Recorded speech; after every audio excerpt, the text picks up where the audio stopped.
Hello, everyone. I'm Robyn Grable, the founder of Talents Ascend and the Ascend Collective, and your host for Ascending Beyond Barriers. Welcome. Ascending Beyond Barriers is an inspiring podcast dedicated to showcasing the remarkable journeys of small business founders who have faced and overcome significant challenges on their path to success. Each episode delves into the personal stories of entrepreneurs from diverse backgrounds, highlighting their unique experiences, struggles, and triumphs.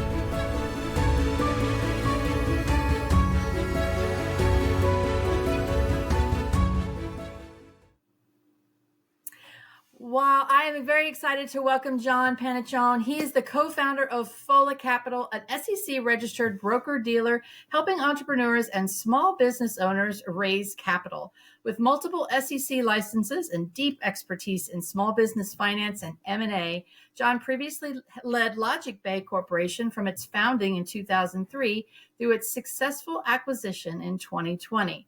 A U.S. Army veteran who served 8 years as an officer in the 82nd Airborne Division, John also co-founded Vet to CEO, a nonprofit dedicated to helping transitioning service members explore entrepreneurship.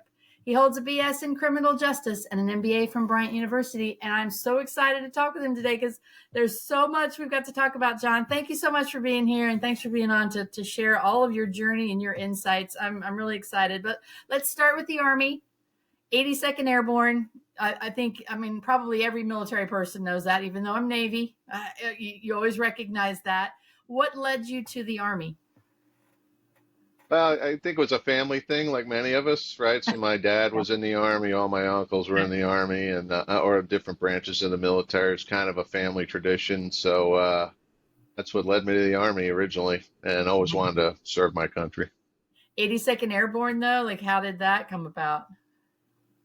Well, quick story. I was ROTC. I was branched armor, tanks. And then I got orders for the 82nd, and it was an airborne unit. And I'm like, there must be a mistake here. But, they actually, we used to say the only airborne battalion in the free world was the 73rd Armored Battalion Airborne in the 82nd. So I was privileged enough to be assigned to that unit, and I had a great time. Yeah. What do you think you took from that experience that's helped you in your business journey? Oh, great question. I tell people all the time, 90% of what I learned that brought me to any success in business, I learned during my time in the Army, and particularly in that unit. In that unit, the culture is you're always surrounded and outnumbered and outgunned. But that's part of the job, get the job done. And that mentality and that culture has followed me to today. And that helped me a lot in trying times as a business owner. Yeah, that's a really great point, especially a small business owner who's like flooded with all of these things that you don't even know you don't know until it's happening to you. It's certainly, we've learned a lot of those lessons along the way. So, all right, so Logic Bay, you founded the company. Tell us about that. And then I want to hear about the exit strategy, because I think there's a lot of people that think about or don't think about their exit strategy and should. So tell us about that. Yeah, so technically I didn't found Logic Bay. Logic Bay goes back to, I say I did because you'll hear why, but it goes back to the dot-com days. It had over $40 million worth of investment. And then I founded a company called KLI in 2003 with two people, a Vietnam vet, Green Beret, who's still a good friend and mentor of mine. Wow. He's older than me. And then another guy that was a civilian. The three of us founded KLI, and then we raised money in our first year from investors, and then we raised a little under $2 million, and then we actually took most of that money, and that funded our first year losses and also a partial payment to buy Logic Bay. It was kind of on its last legs at the time, and we bought it, and then we changed the name of the company to Logic Bay. It's one of the reasons we bought them, actually. And then KLI went away, and then we were Logic Bay from that point forward. Wow. So 17 years, and you went to a successful exit. Tell us about that situation, because I think there's a lot of questions I'm sure people have about exiting or selling a successful business. So walk us through that. So, we didn't have any problems for 17 years. Smooth as silk, and we sold it. No, just kidding. It was just... Okay, now that can't be true. Uh, I say this with a badge of pride, but whatever could go wrong did go wrong. I had a falling out with one of the partners, Eee. which required legal action, Wow. which upset the investors. We had issues with integrating a company we just bought and its employees at the same time. Every challenge a small business, I can go on and on, 17 years worth. And, Wow. working capital, which I've learned to be very, very militant about, and working with other I learned really hard what undercapitalization means and what cash flow, Mhm. working capital, and having an adequate amount means over those years. So I learned all those lessons, even though I had an MBA, which a lot of people have these days. That didn't teach me anything about what I learned by doing in Yeah. those 17 years. And I'm proud to say we made it to an exit and, returned capital to investors, but it was a tough road to get there for sure. Yeah. What was the hardest part about the exit? Getting through due diligence was the hardest part. So Okay. now, what I do today, I do a lot of M&A, mostly buy side advising, and what I see happening over and over again, including myself. I had done 5 acquisitions before I sold my own company, so I had some experience in due diligence. But what's strange is oftentimes the seller is as naive as the buyer when it comes to the process of buying and selling a company. Everybody thinks, oh, it's the seller. They must be experts at this. But even though I'd run a company for 17 years and I had 5 previous M&A experiences, doing due diligence with a private equity firm, required a bar I had to get over that was pretty high. And that was challenging to say the least. And Yeah. but we made it. And I think that answers your question. Yeah. Well, what are the top, like, what would be your top three things that a small business owner that's looking to sell should focus on before they go to that point? Yeah, great question. So part of the very common weakness is the wrong word, but challenges I think most small businesses have is number one, some of them have a customer concentration problem. So Mm. if you have a retail shop like an ice cream shop, you probably don't. But if you're a B2B company like we were, you probably have 2 or 3 customers that might be the majority of your revenue.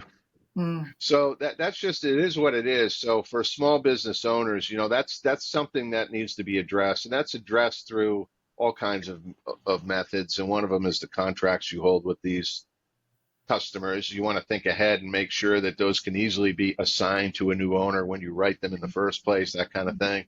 Sure. So that's one thing. The second thing is investor requirements and kind of what's called a waterfall. So if you have investors and you have bank debt involved, you have to understand the waterfall, which is a concept a lot of small business owners really don't think about. It's kind of like who gets paid first in what order. And Wow. Okay. oftentimes the small business owner is the last man or woman in line. And Sure. even though you might own 80% of the company, 80% of $1 is 80 cents if that's the last thing that gets through, the waterfall. So there's a Wow. lot of concepts like that that need to be thought through. But Yeah. those are the big ones. And, you know, there's different ways, components of a purchase as well. I'd add a third thing.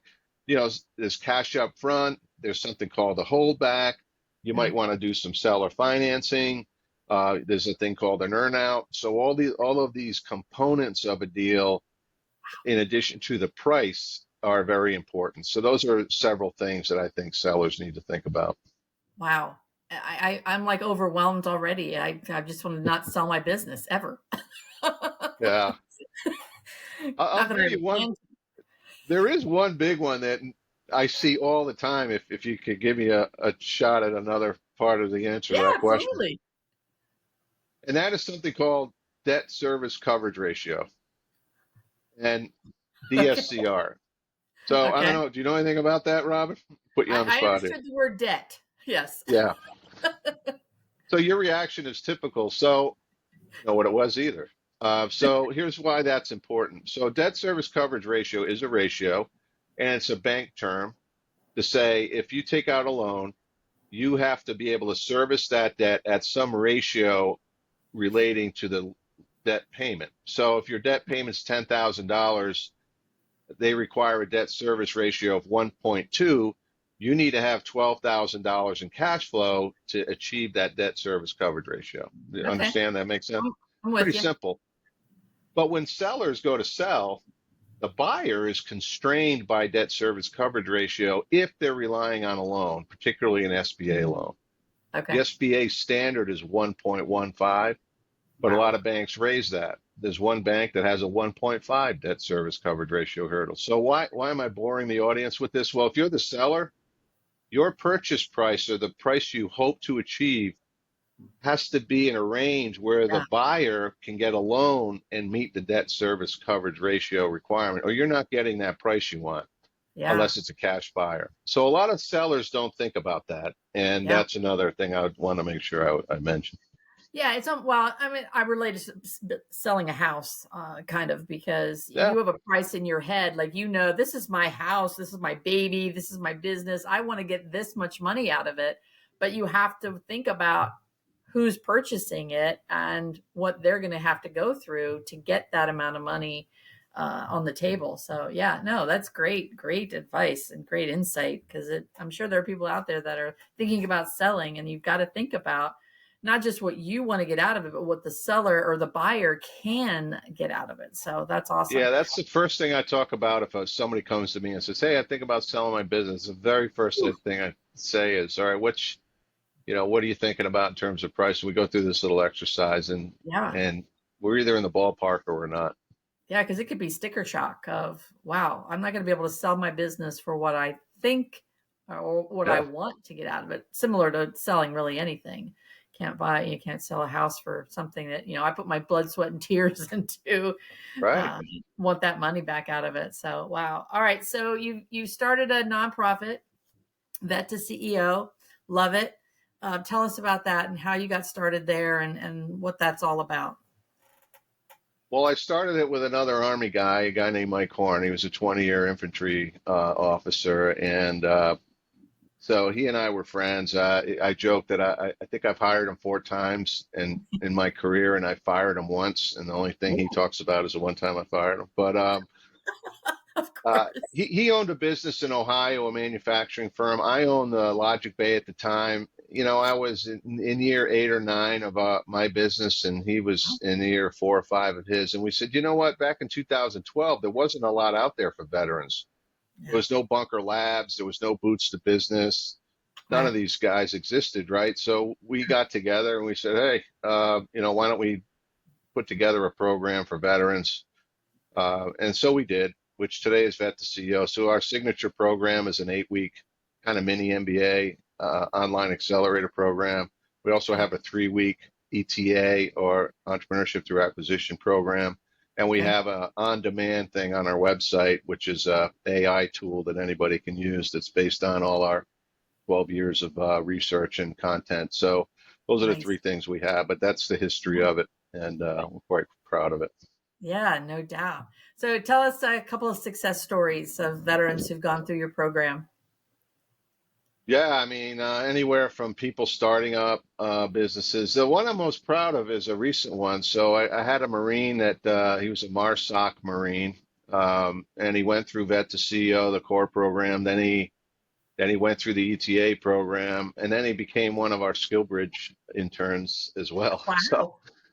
he really ate it up. But anyway, he went and he played one of the techniques we talk to people about is to do what he did. So he gets out of the Marines after 20 years. He goes back to his hometown in Pennsylvania, where his wife and him are from. And then I said, make a list of 10 companies you'd like to buy. And I said, literally walk in and ask to meet ask if the owner's around. Chances are the answer is no, but then ask to just leave a message that you were there. And then when you finally get to the owner, ask the owner, hey, I just got out of the military and I'm looking to buy a business in this industry. Do you know anybody that might be thinking to retire or sell? That's the line. And That's a good one. He walked in and the number one place he wanted to own was the sporting goods store where he went as a kid, and they supply all the local sports teams in the high schools with equipment and uniforms. And Nice. he laid that line down, and the person that was in the store said, "Why, that would be me," in response to his question. Of course. So I'm not kidding you. He called me giddy as a kid, Um, and today he owns that store, and he I did it with love that. 100% seller financing. On by the way, so Wow. uh, I'm very proud of that guy, and it can be done, and you know what we can Yeah. get into this if you'd like, but there are unorthodox, off the beaten path ways of buying and selling a company that we get into that he followed and he was successful. Wow. Well, you'll have to, we'll go offline. When we go offline, I need to know his name so we can have him on the podcast because I would love to help promote his story. That's awesome. Well, just go quickly. We've got about 10 minutes left, but I've got two other things we're going to talk about. So, what would those unorthodox ways be? Because I know for myself, I bootstrapped my business. It was hard for me to find capital and, get capital in. So I had to be creative. It didn't always work. So I would love to hear a couple of unorthodox ways of small business owners getting some capital. Well, in the interest of time, we're kind of famous for preaching about two things. One is do not bootstrap it. So we a John, lot where of were you 7 years ago? a lot of rocks get thrown at us for saying that, but you've got this cultural thing going on in the entrepreneurship world that says bootstrap it, bootstrap it, bootstrap. Now, Yeah. sure, you should spend a few bucks, kind of maybe Yeah. some proving Put some something, skin in the game, but right? as quickly as you can, you ought to try to use other people's money. And the reason is not that you're cheap or broke, and many of us are broke coming out of the military, but whatever money we have, it's most valuable when the inevitable day comes when you have to use your own money to make payroll, make the rent, fill a Yeah. large order, whatever. Sure. And most people, when they bootstrap, they don't have any money when that day comes. And guess what? It's lights out. Yeah. So that's why I preach that. The second thing is don't waste your time on pitch contests. And I can get into why, but we tell people don't even go down that road. It's just a total waste of time statistically, and for lots of other reasons. So those are two nuggets in the interest of time. Although I did win two pitch competitions. Bunker Labs was one of them back in 2022.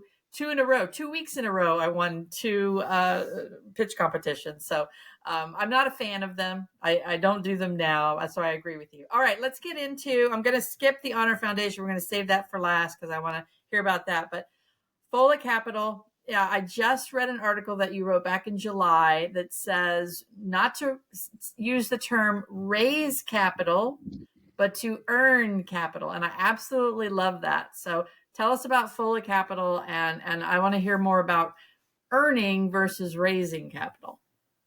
Yeah, so Fola Capital, we're an SEC registered broker dealer, which is a bunch of words to say we're regulated by FINRA and the SEC. So Okay. raising or earning capital is a regulated activity. You need securities attorneys and all kinds of licensed people to do that. So that's what we do.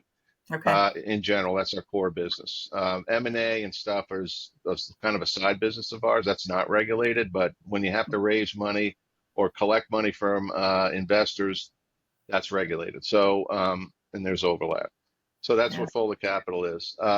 Raising capital and earning capital. So for 17 years, I was running Logic Bay, and when my partner had to go away, I became the key fundraiser, even though I had no idea how to do that. This other partner had a black belt in that stuff, and he was Wow. really good at it, to his credit. But I didn't know anything. And Yeah. over 17 years, I'm not exaggerating. I probably pitched to over 300 angel and VC groups because we were always undercapitalized, like most small Wow. businesses. Yeah. And it was, I only had one or two ever give me any money. And statistically, that's the statistic. Angels and VCs look at 400 companies and they might pick, 1 to 2% out of 400 to Yep. fund. Yep. So that's raising capital. And to me, that's a total waste of time. It was a waste of my time. But we all get herded towards that thing to go do that all the time, Yeah. right? And most That's of us the do thing. because we think that's what you're supposed to do. Yeah. Earning capital, on the other hand, is kind of reversing the process. Okay. So with raising capital, you go do your pitch. Hey, I'm interested. And then you go through 6 months of due diligence with the investor, and they still might not write the check. In fact, on Shark Tank, I read an article in Forbes that about 80% of the time, those people that win the money on the show never get it, right? So Yeah. that's because due diligence occurs after. With earning capital, it's the opposite. Go through due diligence before you even go talk to investors and have everything investors usually want, and then go and selectively recruit people and earn their confidence that you've done all your due diligence and you're worthy of an investment. And it's usually friends and family, by the way, Yeah. primarily if you do that. The problem is a lot of small business and entrepreneurs, A, don't know how to do due diligence, Yeah. or B, don't want to do it because it's hard. But Hard. if you ask me, if you're not willing to, good luck, with all those pitches is kind of the hard truth. That makes That's sense? true. Yeah, no, I love that. I love that. And I mean, because I've been down that road again, being bootstrapped, trying to go through the pitch competitions, trying to look at venture capitalists or angel investors. It's hard, and it's a lot. I gave up on it. I mean, it was not for me. So we keep plodding along, but we're still here. So I'm proud of that. But Yeah, one wow, little side note, and I've done yeah, research on this. If you look at the history of VCs, it really started in the late 80s, 90s. The pitch contest became a technique that was invented by the angels and VCs to make their job easier, right? uh, So, if you can okay, get together people to come in and give their 5 minute pitch, because within 5 minutes, if you're going to be interested or not, right? But true. how long does that team that puts that 5 minute pitch spend on putting that 5 minute pitch together, right? Exactly. And all Yeah. the hope that goes into that. But Yes. statistically, 2% or less are going to get funded. So 98% of us aren't. So is it really worth the time and effort? No. But my point is, it was No. invented by the industry to make their job easier. And, Ah, that's all. I thank you for that. That makes a lot of sense. Makes a Mhm. lot of sense. So yeah, okay. My mind is twirling now of all the pitch competitions that I've went to or tried to be part of and bad experiences at. That makes a lot of sense. Wow. Okay. All right. So you're a coach for the Honor Foundation. Tell us a little bit about that as we close out. Yeah, full disclosure, I'm still technically a coach, but I'm not an active coach. So I'm Okay. the guy they send, the people that go through the Honor Foundation, or all the special ops guys and all the Yep. branches. Is like 10 campuses across the country. But when one says, "Hey, I think I might want to be an entrepreneur," they ship them over to me. I was an active coach for, I think, a year and a half on several cohorts, but because of all the work I do for Vet to CEO, I couldn't Sure. serve it as well as I wanted to, so I stepped back. So I'm the on-call guy, and Nice. I work with a lot of those folks end up enrolling in Vet to CEO, Perfect. um, because they hear about it through the Honor Foundation. Yeah.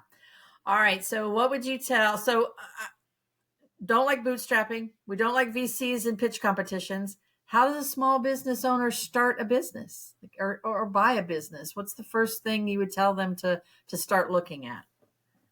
Well, two different questions there. Starting a business, I think, is very hard to get bank debt.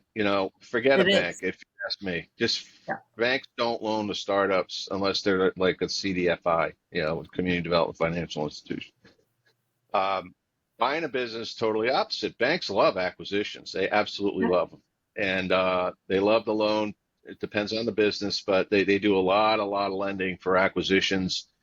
There's new SBA rule changes. On one hand, it made it harder, but on another hand, and more to come on that soon from us, but it's made it somewhat opportunity interesting to buy businesses a certain way under the new rules. And I'll Okay. just leave it at that. But if you're in the startup bucket, right, it's really don't follow the herd, and to think about spending time understanding this unsexy thing called working capital. What is it? Nobody talks about working capital. It's the number two reason small businesses fail is lack of it. And so nobody spends any time talking about that. No. So one interesting caveat in the startup world, it's all about pitch contests and what's your market and your product, right? Yeah. In the acquisition world, nobody asks, hey, what's the sales strategy? Believe it or not, it's shocking. What they care about is the numbers in the books. What's the quality of earnings? And they bring Q of E people in to do that. And nobody talks about the market and sales. It's like night and day difference. So it's And almost like people looking at a resume. Where have you been to qualify you for something versus your skills and what you can do today? It sounds that's a like. good analogy. Yeah. Yeah. Wow. And I think if you're in one of those camps, like I tell people who are buying businesses, look, the books, they're either good or they're bad, whatever. What's Right. your plan from a sales and marketing perspective to keep Yeah. that company going in the direction it's in, or more importantly, the new direction you're going to take it? And for Exactly. somebody in the startup mode, I'm like, do you know how to do a 5-year forecast? And no, nobody's ever Nope. asked them to do that. Maybe a pro forma, right? But that is a Yeah. critical skill. It's the number 2 reason why people fail is they don't do that. Yeah. So there's like a mismatch of priorities on both sides, and that needs to be addressed. It does need to be addressed. Wow. Okay. All right. Well, let's close this out with, just I think one thing that for me as a bootstrapped entrepreneur, it's like if I thought about where my business is going, how do you help a small business owner learn that? How do you help them learn that 5-year forecast? And how do you help them dream and get the capital and know what capital they need? What's your advice?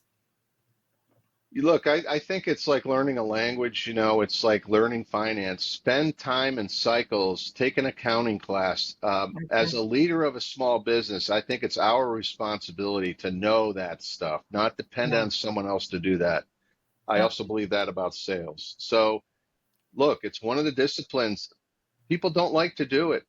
I Yeah. didn't like to do it in the beginning, but it's so critical that it's It like is. if you're going to live in France, you might as well learn French, right? So Yes. you've got to learn. You've got to learn the language of business, and that is the accounting and finances of it. I'd say that's second behind sales, and those are two Yeah. skills that unless you're willing to dive in and get into that and kind of master it, you're not as prepared as you ought to be a successful small business owner. That is a perfect way to close us out, John. That was great. It really is true. You always hear these, like Marcus Lemonis, you got to know your numbers. Shark Tank, you got to know your numbers. And if you truly don't understand the money in and out, yeah, Yeah. you're not gonna be It's not the successful. fun part. No, it It's isn't. it's not. But it's kind of like martial arts. Like you're not going to go into a black belt and you're a white belt and expect to win, right? So you got to practice. It's like practicing medicine. Yeah, It's a profession you have to practice, it is. and as soon as you start practicing, the better you get at it. There you go. That's it. The sooner you start, the better you get. Absolutely. Well, John, thank you so much. Great to have you on. Great insights. Thank you for being here. And thank you for all that you're doing for our veterans and our military community. Well, Robyn, it was a privilege to be here, and thank you for what you do for the community as well. Thank you.